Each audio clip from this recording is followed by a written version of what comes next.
So just to preface this as well, since I recorded the majority of this video on the 21st, 22nd, in fact, at GMT time it was the 22nd, so it was just a bit after 1 o'clock. So I recorded the entire video 20 minutes after the event of the US striking the Iran nuclear facilities. But of course, a lot of things have been developing and occurring as this story meanders its way to its finish line, wherever that is prefigured to be by the scriptwriters. But as of, I believe it was yesterday night, I think it was midnight GMT of the 23rd, we have a sort of tentative, you could say untenable, ceasefire, a temporary ceasefire as well, brokered by the US, and Qatar, between Israel and Iran. And we know it's temporary because as of recording this 40 minutes ago, Israel's chief of staff stated, the campaign against Iran is not over. But he also added that focus will now return to Gaza. So Trump just attacked Iran. The Strait of Hormuz is to be closed. Motion within the Iranian parliament has just passed. It is simply waiting a ratification and passage by the supreme leader. And Yemen will now attack US and UK military assets in the Red Sea. Iran, most likely, will also attack US bases in the area. Considering the Fardo facility and of course the Esfahan and Natanz facilities too are all still active. They're still operational. It is only the access tunnels that were destroyed.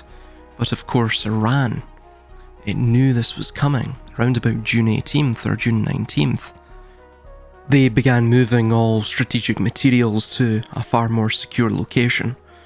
The uranium is, of course, still fully under their control, and essentially the American bombs struck nothing. There was nothing there in the facilities. Along with the rest of their military arsenal, again, that's still intact. Moreover, this may further galvanise Russia, China and Pakistan to provide more military armaments to Iran too. Moreover as well, this occurred in terms of American time. It was still, of course, Saturday. It was 21/6/2025. Now, what is the symbolism behind that? Well, 2 + 1 is 3, and then of course you have 6, and then 2 + 2 is 4, plus 5 is 9, 369. However, in terms of GMT time, as soon as, I think it was about midnight or maybe 1 o'clock, around about that time GMT, that these bombs were dropped.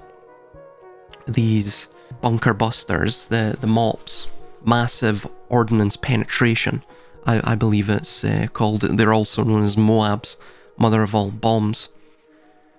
They're about 20.5 foot long, 30,000 pound bombs with about 17 to 18,000 pounds of explosive ordnance in them. Moreover as well, the US has also stated that it has fired 30 submarine-launched missiles at sites in Natanz and Isfahan as well, in the surrounding area. And they're actually stating between half a dozen and a dozen, or some are even stating more than a dozen of these bunker buster bombs were dropped on Fordo and Natanz. So, in terms of GMT time, it basically turned 22/6/2025. Now, recall too, yesterday morning was the summer solstice, GMT time. So, almost just a day later, after the sun has hit its peak, and it's on the decline. That's all ritualistic. We're going to go into that, by the way, why that is. You now have, with the onset of Cancer, which was known to the Babylonians as the gateway to the underworld, when We won't get into the Saturn-Moon matrix here, but essentially the idea is, with the 3 pillars that you usually find within Kabbalah and even Masonry as well, you have Boaz, Yakin, and then the centre pillar is the pillar of knowledge, known in Kabbalah as Da'at. That is the pillar of the union. This is known as the Zivug in Kabbalah. In alchemy, it's known as the Eros Gamos or the Conjunctio, or Coincidentia Oppositorum. The idea is that the regulator of the mundane, hence the 30-day cycles of the moon, is that of the moon. So the Earth, in fact, according to the esoteric understanding, would be more like a satellite of the moon. And then the moon itself is a satellite of the sun / Saturn. Saturn has a 30-year cycle. Of course, you can see the reflection there, 30-year, which is the grander world cycles, and then 30 days, which are, of course, the mundane cycles, which are encompassed by the moon. So, the 2 pillars are the exit and entranceway to and from this world. You see this within Buddhism and Hinduism as well, right? That is Cancer. If you draw a straight line from Cancer, which of course is under the sign of the moon, if you draw a straight line up the zodiacal wheel from Cancer, you'll get to Capricorn. Capricorn, of course, is under the sign of Saturn, the planetary genus of Saturn. Hence, we have our Saturn-Moon matrix, right? Cancer as well as its sign is the 6 and 9, right? So you have this interplay of forces, this Boaz and Yakin, this Putra and Factio, this order ab chaos, right? So it is duality itself, which has descended from a unitary point. Now, if you were to view this from a bird's eye view, it creates a triangle. Those 3 pillars create a triangle. That's the reason for, of course, the reverse of the Great Seal of the United States. It's the reason for the alchemical symbols of the triangle, the generative symbol. It is the reason that the triangle itself is found on the hexagram. Of course, there's 2 of them. By the way, that is also indicating the Saturn-Moon matrix. You have the open phallus, or the entranceways comprised of the 2 columns, and then you have the unitary phallus, which is the upward pointing triangle. That is, of course, Saturn. So you have the male and the female. Sophia and Yaldabaoth, or the Shekinah, the Nukva, and the Zeranpin, or the Shem Hamiforash, Yahweh essentially. Now, that's what comprises their worldview. But just to lay the foundation, that's what you're looking at here. By the way, it was seen on the World Ahead 2025, The Economist illustration. You see right at the top, you see Saturn. You see at the bottom, you see Jane Austen. The reason she is chosen, and the reason the female is at the bottom at least, is due to this idea of Sophia. Sophia is in slumber, the divine feminine is in slumber. It's entrapped in the glacial code of matter, and it must be awakened, and it must be reintegrated with, of course, the divine male, which is associated with Saturn. Now, what that ultimately means is the Eros Gamos. It's that same idea as the Conjunctio. It's the same idea as the Kabbalistic Zivug, which is that man himself must sublimate his soul by integrating the pride and its prejudice, hence Jane Austen, right? Its pride and its prejudice of the shadow. To integrate the pride and the shadow, John Milton in Paradise Lost also mentioned this same idea. So, to make the darkness visible, essentially.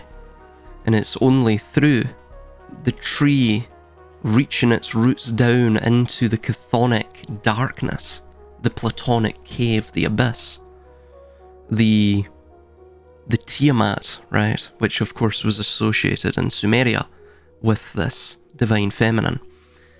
The salt water, of course, as well, was also associated with the divine feminine. That only by that can man reach heaven, can a tree grow its branches to reach the uppermost threshold of heaven. Now, you see right in the middle, between the Saturnine archetype of Capricorn and the Cancerian planetary genus of the moon, you see right in the middle the fulcrum between the two, which is Trump. Trump, he is the trump card. He is the agent of chaos, right? Hence what a trump card is. It's something that doesn't necessarily play by the standard rules, that comes out of nowhere, that breaks the mold, that revivifies the spirit. In this case, it was the spirit of Americana. Of course, that revivification will be completely short-lived. But nonetheless, that's what that means as well, right? Trump is, you could say, the initiator of this sort of axis, this birth canal from Cancer to Saturn. That's what you see on that Economist. That's the reason for it, entirely. So the onset of Cancer, that's the 22nd of June, 2025. The moon, the gateway into this world and the exit out. Hence this strike was the entrance into the new cycle. We are nearing Leo 2, hence Operation Rising Lion, and Israel's association with both Leo and the lion. Moreover as well, I was going to get into this in the next video, but I must make mention of it right now because it's so very, very interesting. If you actually look at this connection between Israel and the lion, it runs deeper than one would expect. So, Israel was declared on May the 14th, 1948, at 4 PM in Tel Aviv. The astrological chart cast for this exact moment has a Leo ascendant, or a rising sign, that's what it's called. The ascendant hence represents the nation's identity. That's why you had Operation Rising Lion. What is something we afford an entire month to? Pride. What do lions have? They have prides. They live within the pride. Just an interesting quinky-dink, I'm sure. But so the Karkinos, the crab, Cancer, the worst of all diseases for that reason. It is of both land and sea, a devolved and juvenile Capricornian sea goat, which is still to cross the threshold of the new cycle by immersing itself in the trials and tribulations of the journey through the underworld. The moon is the quintessential symbol of cycles. Its phases, new, crescent, full, waning, visibly dictate tides, influence growth, and are associated with natural rhythms, especially those related to fertility and time, the regulator of the mundane, the oracular mother of the matrix. June 22nd. The summer solstice, falling on June 20th or 21st, marks the absolute peak of solar power, of light, outward manifestation, and of vibrant life. It is a zenith, a moment of maximum illumination and growth. Crucially, the day after the solstice, June 22nd, signals the very beginning of the sun's subtle decline in the sky. The days then start to become shorter. Naturally, this fall of the sun relates to the USA, which the sun is emblematic of in its ritualistic sense. This transition from peak to subtle descent is a highly liminal and powerful moment of cyclical decay leading to renewal, alchemical putrefaction, or to make from decay. for life is excreto, as the occult maxim goes. From an esoteric view, it is not about the peak itself, but the initiation of a new cycle, often a descent or a reversal of the previous expansive energy, which is very much what we see in regards to the previous expansive energy of the prior Trump administration. In some ancient traditions, interestingly, the solstice period involved rites of sacrifice or acknowledged the turning of the wheel. Of course, we have this great war, so there you go, there's the rite of sacrifice and acknowledging the turning of the wheel, where the outward life-giving force begins its slow journey inward or towards transformation. Consequently, this deliberate act on the 22nd is a mere attempt to harness or reverse the energy of that said peak, thereby initiating a period of disillusion or disruption for the world, and specifically the USA and Western civilization itself. This timing also aligns with the very beginning of Cancer's broad astrological influence. Cancer is the first of the water signs and a cardinal sign at that, which means it is associated with initiation and action within the emotional realm. Its onset on June 21st or 22nd is a new astrological beginning. The moon's phases and its influence on tides emphasize cycles, ebb and flow, and deep, often unconscious rhythms. The crab's hard shell, which protects a soft interior, symbolizes a fierce protectiveness over one's vulnerabilities and home, and an introspective quality. This relates to immersing oneself in the abyss of the Platonic cave to seek enlightenment in the cavernous dark, descending into the underworld to find their soul, to marinate in the deathly abodes seeking the essence of life, which does not belong there. Moreover as well, a few years back, I did a breakdown. This was during the event of 2020, well in fact it was 2021, I believe, and I did a video on the Four Horsemen narrative, that blueprint, and I stated that these blueprints would occur, or pardon me, these phases of the various horsemen. You know, first famine, next war, we're in that now, and then after that would be economic collapse and famine, and then following on from that, death, which encompasses all of it. And by the way, the pale rider is not necessarily pale. It's the term used in the Greek is chloro, which means green. And of course, the reason for green is that it is associated with death, spiritual unripeness, and it's also associated with fecundity, the cycles, the green of this world, of this middle earth. Of course, the green is the middle colour of the visible light spectrum as well.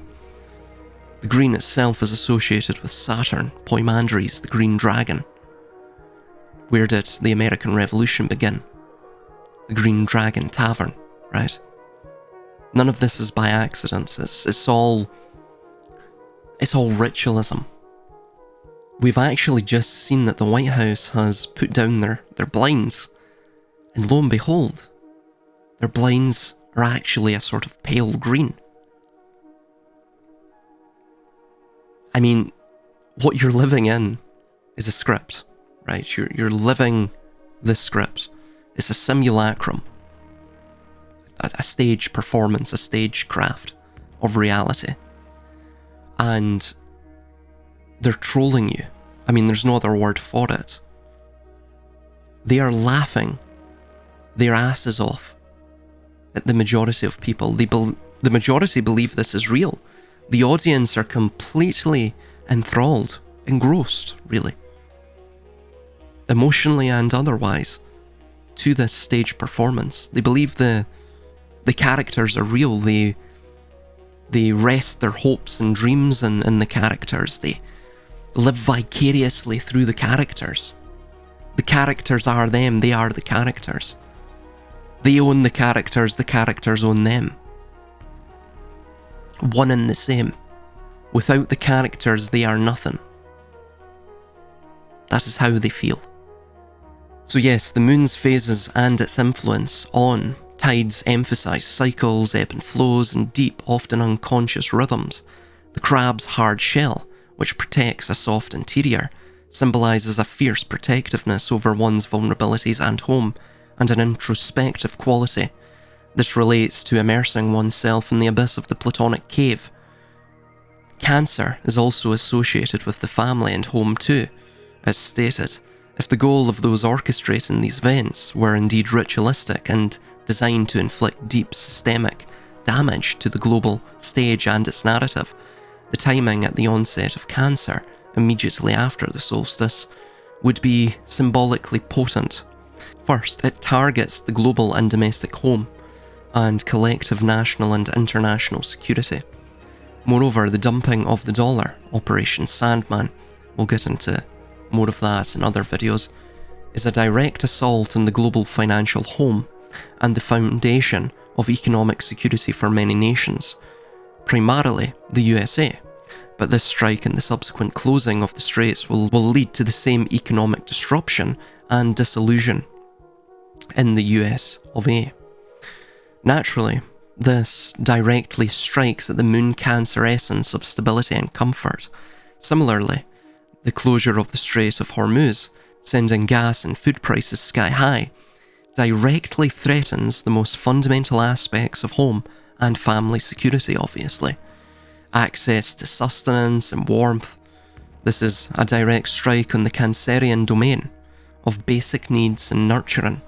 Furthermore, Cancer is tied to national identity and physical borders, so escalating conflict, especially with attacks on US bases and countries that neighbour Iran, and attacks on Iran and Israel too, disrupts the very sense of national security and the inviolability of sovereign homes. Therefore, we see a symbolic tie-in with Cancer on these grounds as stated as well, which indicates a type of ritualistic script writing going on. Secondly, this timing is apt for unleashing emotional chaos and confoundment in the population. The combination of economic collapse and global conflict would unleash immense collective fear, anxiety, apathy, and insecurity. Primal Cancerian emotions. Therefore, this event may be timed here to precipitously amplify this emotional disarray on a global scale, pushing populations into a state of panic and vulnerability, or pushing nations into a rising tide of multi-theatre war. If foundational systems like economies and supply chains collapse, the collective sense of being quote-quote nurtured, as is a Cancerian domain, and secure by the larger societal structure has thus broken down, leading to widespread distress. Again, it strikes at the Cancerian axis of emotions and psychological archetypal states. Thirdly, it marks the initiation of descent, or regression, for the global unipolar order of the USA and the West. The day after the solstice, as the light begins to wane, may have been chosen to symbolise the beginning of a descent into the underworld, a sojourn that shall be fraught with darkening of the global order, or the human spirit, a dark winter, or a dark night of the soul. It is an energetic turning point where the dominant, expansive solar energy starts to recede, giving way to a more inward or even chaotic phase. And moreover as well, I believe this four horsemen narrative, that it really is three horsemen. I mean, the fourth is essentially just encompassing the other three. The other three will lead to the fourth. However, looking at it, we're actually seeing, again, I knew in that video that the next phase, because this is following the zodiac. Remember, the entire event of 2020 it started, give or take, 11 days prior. It was declared 11 days prior to the spring equinox, right? Of course, you had the event in 2001, which was also 11 days prior to the vernal equinox. The reason for that is, of course, it's the occult phase, or the occult range for ritualistic preparation. They require those 11 days for that. It can be upwards of 13 days, actually, funnily enough. However, what we're seeing with, of course, Aries and Libra, or the spring equinox and the vernal equinox, is largely both the east and the west. Those are the horizon points. You could say that they are the most important points, right? They are that which are visible to us, right? We can't really look up. The sun blinds us. And of course, we can't see the sun in its sojourn in the underworld, because it's below the ground and beyond our view. It's obfuscated. Hence, the underworld is chthonic, right? Unseen. So therefore, to us, the most important ritualistic parts of it are both the spring and vernal equinox, which is why we don't, but the script writers allot 11 days at least of preparation ritualistically for those days. So that's why we had 11 days prior to the spring equinox, and that's when the corona was sounded, right? The crowning of Saturn. Saturn is the principle of kingship. And now we have Mr. Golden Dawn himself, who speaks of the golden age of Saturn's America. And by the way, I've just released that book, so I'm going to do another video just announcing that, but you can get it on Lulu right now. So now we have the second phase past the pestilence phase of the spring equinox, the dawn. We now have the second horseman of war, the red horseman. Hence, Trump is a Republican, right? And of course, we saw Bibi recently wear a red tie, contrasting with Trump's blue tie. Very strange. Of course, relating to Boaz and Yakin, Bina and Hokmah. And moreover as well, severity and mercy. And of course, the second horseman is beginning in the next cardinal turn. It's beginning on the summer solstice, which I called that back in 2021, I believe. I think it was 2021, might have been 2022. That was with monkeypox. I thought it was going to be monkeypox that did it. It actually wasn't. It was clearly this. I thought that was going to set off some sort of geopolitical event due to the worsening economic situation. However, it didn't. We're now seeing that these are occurring within 5-year increments. So here's the prediction. 2030, the vernal equinox, which is the next cardinal rotation, will be round the zodiacal wheel, will sound, it will herald the economic collapse of the dollar. That will be the point where the dollar collapses, probably after this ensuance of war is sounded by Trump. Of course, Trump, the trumpeter of the apocalypse, the herald of Ragnarok, the Götterdämmerung, the twilight of the gods, the war of the gods, the revivification of Yggdrasil, the world tree, which is being gnawed as we speak by the serpent Nihuk. And moreover as well, we will find after this, that will encompass the fourth horseman, which is death. That will prepare the world for the next phase, for the next age, that being, of course, the age of Aquarius. And you will have this constant cataclysmic transition as the world is turned upside down, is melted and formed and then remelted and reformed, and hammered and tempered into shape within the crucible of history. And you're going to see that come to the fore throughout, all the way up to 2030 essentially, and then afterwards as well.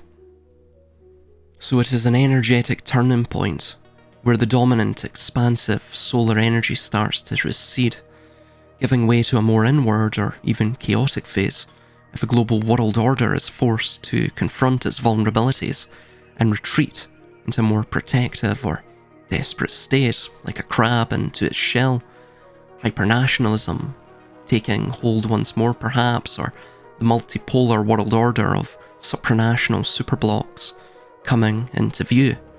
This could be seen as a forced collective regression, mirroring the moon Cancer archetypes, more introverted and defensive qualities. The West is primed for destruction, but the West is but a branch of the system, as were all of the front empires previous to it. They are latching onto and galvanizing the growth of these branches, seeking to carry themselves upon the branch's trajectory of growth that edges ever closer towards the sun after each iterative branch. They are the hitchhikers of the galaxy, quite literally, hitching a ride through fiat currency and entrapping monetary shackles. Finally, there is a paradox of control through chaos at play. I mentioned a concept or description previously regarding the divine feminine, hence Cancer, the disjointedly feminine and tenebrous womb of the abyss. Needless to say, this perfectly captures a shadow aspect of the moon, Cancer. While nurturing, the depths can also be chaotic, disorienting, and overwhelming, the literal heart of Maya, the illusion. Hence, to deliberately unleash this chaos is a clear esoteric attempt, no pun intended, to break down existing structures, the putrefied body, through a calculated plunge into the conflict of Negredo, blackening or disillusion, within the melting pot culture of the USA, melting pot.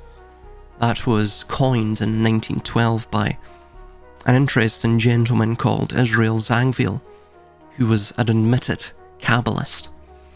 Moreover as well, look at the Truman Show. We've also just had a supposed dome that just fell from the sky that looks like an eye in Indiana.